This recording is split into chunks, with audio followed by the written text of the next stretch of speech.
This is the story of a boy and a girl. It's a universal story and an Australian story. It's a story that occurs every 2 minutes, in fact.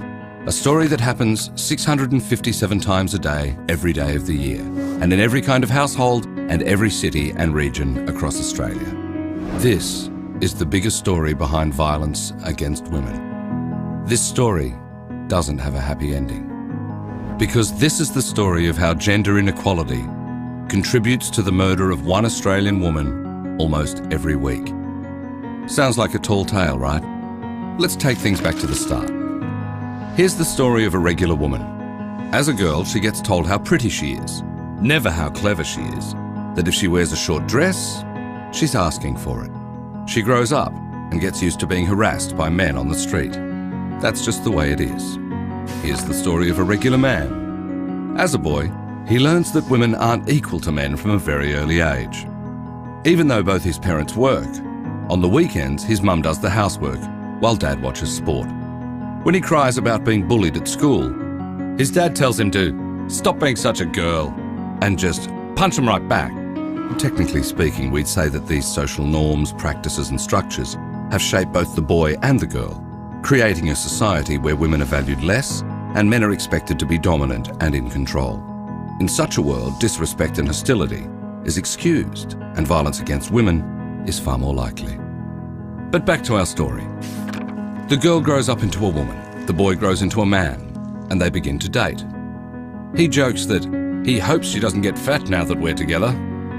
She's not sure whether she should laugh. They have the same education and do similar work, yet he earns more money. He's quickly promoted, like other men in the company, while she gets overlooked. At home, she does all the household chores, and he takes control of their joint finances, seeing as he's the main breadwinner and all. When they're at the pub, he puts her down in front of his mates. His friends stay quiet. In the morning, he wakes up and blames the alcohol. And stress, he always has an excuse. When she gets pregnant, her boss says she can't come back part-time. After the baby is born, the lack of flexible job opportunities and childcare keeps her out of the workforce. She is socially isolated and financially dependent on him. He controls decision-making, and her. They are not equals. She is dependent on him for everything. So she never tells anyone that he has started to hit her. She doesn't say anything to her family or friends. She grows more isolated. She has nothing else but him, so she lives with the violence until their story ends, one way or another. This story isn't a one-off. It's a story shared by 1 in 4 Australian women who have experienced physical or sexual violence from a current or former partner. And it's a story of 1 in 5 women since the age of 15 who experience sexual violence, including rape, 1 in 4 emotional violence, and 1 in 3 women physical violence.